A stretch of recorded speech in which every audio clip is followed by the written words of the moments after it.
गुलबुवा. या जगात जर देव आहे तर चमत्कारही आहे. देव आहे तर भूत आणि अमानवी शक्तीही आहेत. हा संपूर्ण व्हिडिओ अशाच संमिश्र अनुभवावर आधारित आहे, जो आपल्याला विचार करायला नक्कीच भाग पाडेल. अनुभव पहिला. तसे माझा देवावर भूतावर कधीही विश्वास नव्हता. माझ्या घरी देवीचे ठाणे आहे. आई वडील भाऊ हे पहिल्यापासूनच देवाचे भक्त आहेत. मी मात्र आयुष्यातल्या 2 सत्य घटना अनुभवल्यावर माझा या सर्वांकडे बघण्याचा दृष्टिकोनच बदलला. पहिली घटना मी 11वीत असताना घडलेली आहे. आम्हाला आमचे वडील वर्षातून एकदा तरी ट्रिपला घेऊन जायचे. ट्रिप म्हणजे महाबळेश्वर कोकण वगैरे नाही. आमची ट्रिप म्हणजे कोणते तरी तीर्थक्षेत्र असायचं. त्या वर्षी वडिलांनी शिर्डी, मोहाटादेवी आणि शनी शिंगणापूरला जाण्याचा बेत केला. नेहमीप्रमाणे मी मनातून नाराज होतो. हा म्हणता शिर्डी आली, मोहाटादेवी आली, पण मी काही मंदिरात गेलो नाही. सर्व दर्शन करून मग आम्ही शनी शिंगणापूरला आलो. वडिलांनी हुकूम सोडला की अंघोळ करून दर्शन घे. शिव्या खाण्यापेक्षा दर्शन करणं हे कधीही चांगलं. हा विचार करून मी आंघोळीला गेलो. तिथे एका दुकानदाराकडून पंचा भाड्याने घेतला आणि एका हॉलमध्ये गेलो. तिथे लाईनमध्ये नळ होते आणि बरेच जण तिथे अंघोळ करत होते. मी चिडचिड करत नळ चालू केला, अंघोळ केली आणि पंचा व्यवस्थित चेक करून स्वतःच्या भोवती गुंडाळून घेतला. भगवान शनिदेवाला मनामध्ये नाव ठेवत चाललो होतो. त्याच वेळेस अचानक पोटावर काहीतरी चावले आणि त्याच वेळेस पायावरही काहीतरी चावले. म्हणून पंचा खोलून बघितला तर अंगावर जवळजवळ 100 मुंगळे होते आणि एकसाथ चावा घेत होते. आता जीव जायची बारी आली होती. घरचेही ते पाहून हादरले होते. सर्व लोक माझ्याकडे पाहत होते. अचानक माझे लक्ष शनिदेवाच्या शिळेकडे गेले. त्याही त्रासामध्ये माझे नकळतपणे हात जोडले गेले.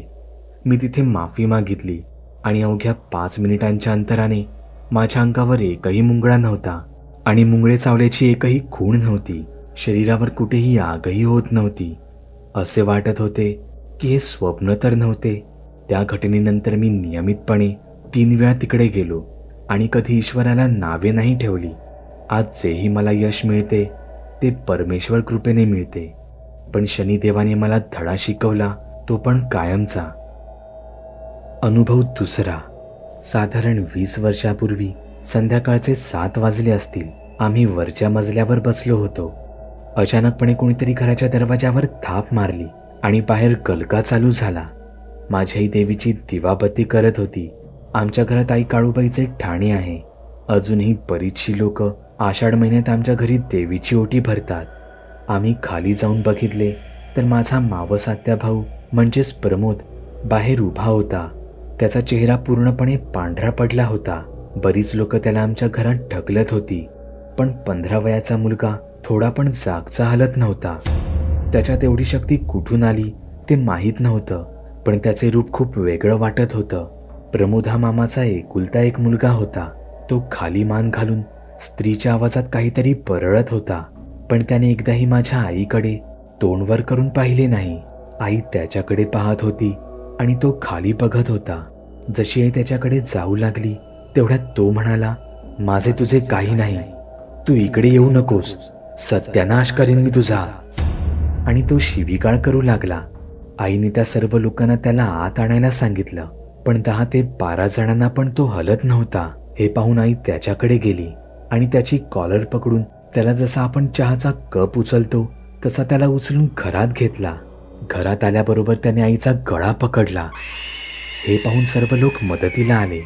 आईने त्यांना जागेवरच थांबवलं आणि प्रमोदच्या डोक्यावर हात ठेवला. हे बघून प्रमोद अजून पिसाळला. त्याची शक्ती अजून वाढली, पण आईने त्याला एका हाताने फरफटत देवघरात आणलं आणि एक त्याच्या मुस्काटात मारली. एकाच फटक्यात तो डोळे बंद करून आडवा पडला आणि साधारणपणे 20 मिनिटांत उठून उभा राहिला, जसे काही झालेच नाही. जेव्हा त्याला कळलं की काय झालं तेव्हा त्याने आईचे पाय धरले.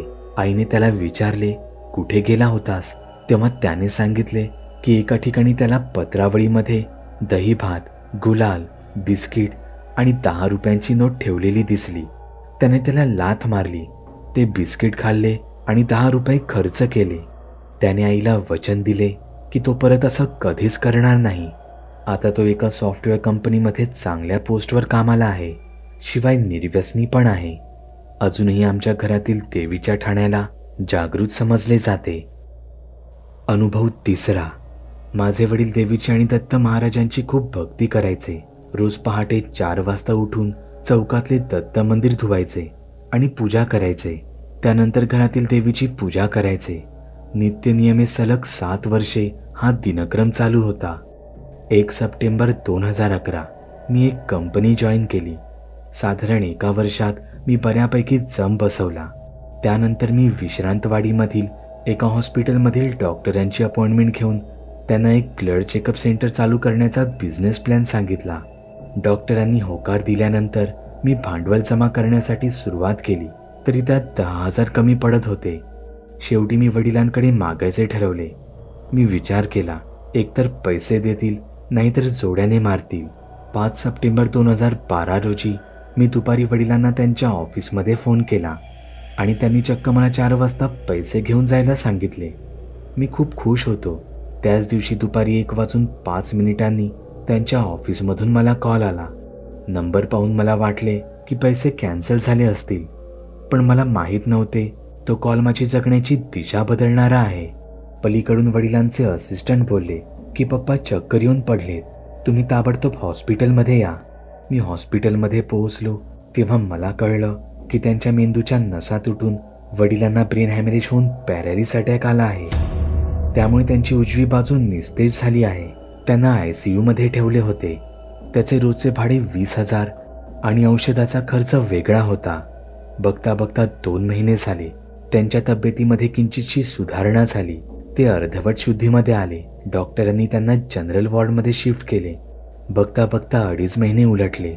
ते फक्त सरळ झोपून राहायचे, कोणालाच ओळखायचे नाहीत आणि रात्रभर त्रासामुळे ओरडत राहायचे.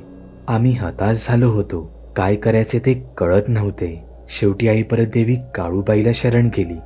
तिथे आईला असे कळले की देवीचा अंगारा जर वडिलांच्या शरीराला लावला आणि नारळ जर पाण्यात सोडला तर फरक पडू शकेल. पण हे सर्व करणं हॉस्पिटलच्या जनरल वॉर्डमध्ये शक्य नव्हतं. 18 लाख जाऊन पण हाताला काही लागत नव्हतं. त्यामुळे ही रिस्क घेण्याची ठरवली. 2 दिवस गेल्यानंतर तिथे साफसफाईसाठी असणाऱ्या एका व्यक्तीला मी सर्व काही सांगितलं आणि मदत करण्याची विनंती केली. त्याने विचार केला आणि होकार दिला. पण CCTV कॅमेरा असताना हे अवघड होतं. पण म्हणतात ना, वरच्याने ठरवलं तर अशक्य काहीही नसतं. तेव्हा एकाने सांगितलं की दुपारी तुम्ही माझ्याकडे या, सांगा की वडिलांनी टॉयलेट केलंय. आम्ही दोघे टॉयलेट साफ करण्याचे निमित्त करून 4ही बाजूनी पडदे टाकतो. त्यावेळेस तुम्ही अंगारा लावा आणि घेऊन जा. दुसऱ्या दिवशी डॉक्टर चेक करायला आले. मी त्यांना विचारले की काही प्रोग्रेस आहे का. तेव्हा डॉक्टरांनी सांगितले, तुमचे वडील कधीही बोलू शकणार नाही, ते पलटीही मारू शकणार नाही आणि चालणे तर लांबच. मी ठीक आहे म्हणालो. त्यानंतर मी जसे ठरले होते तसेच केले. मी देवीचे नाव घेऊन अंगारा लावला. आईने त्यांच्या उशाशी नारळ ठेवून तो मला दिला. मी ते पिशवीत ठेवून नदीकडे आलो आणि नारळ पाण्यात सोडून दिला. त्याच दिवशी रात्री चक्क वडिलांनी 7:45 वाजता दुसऱ्या कुशीवर पलटी मारली आणि आम्हालाही ओळखले. 2 दिवसांनी ते बोलायला पण लागले. बरोबर 3 महिन्यांनी आम्ही त्यांना घरी आणले आणि आज ते रोज कमीत कमी 2 किलोमीटरपेक्षा जास्त चालतात. स्वतःची कामे स्वतः करतात. डाव्या हाताने रोज देवाची पूजा करतात आणि प्रत्येक शब्दनी शब्द बोलतात. त्यानंतर 2 वर्षांनी मी त्याच डॉक्टरांकडे त्यांना घेऊन गेलो. डॉक्टर त्यांना बघतच राहिले आणि ते एकच वाक्य बोलले, वरच्याच्या कृपेमुळे तुम्ही ठीक झाले. अनुभव 4. मी 10वीची परीक्षा पास झालो होतो. 11वीसाठी ॲडमिशन घेण्यासाठी मी वडिलांना घेऊन जाण्यासाठी त्यांच्या ऑफिसमध्ये आलो. मी तिथेच वडिलांबरोबर जेवण केलं आणि आम्ही निघणार तेवढ्यात तिथे वडिलांचे मित्र आले. त्यांच्याबरोबर एक 14 ते 16 वर्षांची मुलगी होती. तिने आपली मान खाली घातली होती आणि केसही बऱ्याच प्रमाणात विस्कटलेले होते. त्यांनी वडिलांना विचारले की मी मुलीला शनिपारला घेऊन चाललो आहे, पेठी काकांकडे. तू येतोस का माझ्याबरोबर? जराही विलंब न करता वडील हो म्हणाले आणि मीही त्यांच्याबरोबर निघालो. वडिलांच्या कामावरून तिथले अंतर जेमतेम 1 किलोमीटर असेल. आम्ही पायीच निघालो होतो. रस्त्याने जात असताना ते बोलले, आज 5 दिवस झाले मुलगी काही बोलत नाही, काहीही खात नाही, एकटीच रूममध्ये असते. कोणत्याही औषधाचा फरक पडला नाही. आम्हाला वाटले की पेठे काका डॉक्टर असतील. आम्ही एका सोसायटीजवळ आलो. मुलगी गेटच्या आत आली, पण ती काही जिना चढेना आणि काहीही बोलेना. शेवटी ते काका वैतागून एकटेच वर गेले आणि 2च मिनिटात एका तेजस्वी अशा गृहस्थाबरोबर खाली आले. ते गृहस्थ म्हणजेच पेठे काका होते. काका त्या मुलीजवळ गेले आणि फक्त तिच्या डोक्यावरून प्रेमाने हात फिरवला आणि ती मुलगी एकाएकी रडू लागली आणि लगेच शांत झाली व प्रसन्नही झाली. ती बोलायलाही लागली. तेव्हा काका म्हणाले की हा भूतबाधेचा प्रकार होता. ती होती माझी त्यांच्याबरोबरची पहिली भेट. त्यानंतर मी तिथे 2 वर्ष गेलो नाही. त्यांच्याकडे जाण्याचा योग मला आला 12वी मध्ये असताना. मी त्यांच्या इथे 4 चमत्कार अनुभवले. पहिला चमत्कार, पुण्यामध्ये शनिपारी येथे पेठे काका राहायचे. त्यांना श्री स्वामी समर्थ प्रसन्न होते. मी 12वीत असताना पहिल्यांदा तिकडे गेलो होतो. तिथे गेल्यानंतर बरेच लोक बसले होते. मी सर्व लोकांना पाहून मनामध्येच म्हटले, आता 4 तास जातील. इतक्यात त्यांनी माझ्याकडे हसून पाहिले. त्यांनी मला बसण्यास सांगितले. एक एक करून त्यांनी सर्वांना बोलावले. जे माझ्यानंतर आले त्यांना पण बोलावले. शेवटी पूर्ण हॉलमध्ये मी एकटाच राहिलो. मग त्यांनी मला बोलावले आणि म्हटले की आता 4 तास झाले. मी अतिशय लज्जित झालो. तेव्हा ते म्हणाले, श्रद्धा आणि वेळ हे वेगळे वेगळे विषय आहेत आणि त्यांना संयमाची जोड दिली की यश मिळते. मी मनातल्या मनात बोललो आणि त्यांना ते कळले. दुसरा चमत्कार, वडगाव शेरीमध्ये माझा मामा राहायचा. त्यांना 2 मुली होत्या. आम्ही त्यांचं लग्न ठरावे म्हणून तिकडे घेऊन गेलो होतो. ती तारीख होती 20 डिसेंबर. काकांनी पाहिले आणि ध्यान लावले. त्यांनी सांगितले की 21 दिवसात लग्न होईल, पण अगोदर बारकीचे होईल, मग मोठ्या मुलीचे होईल.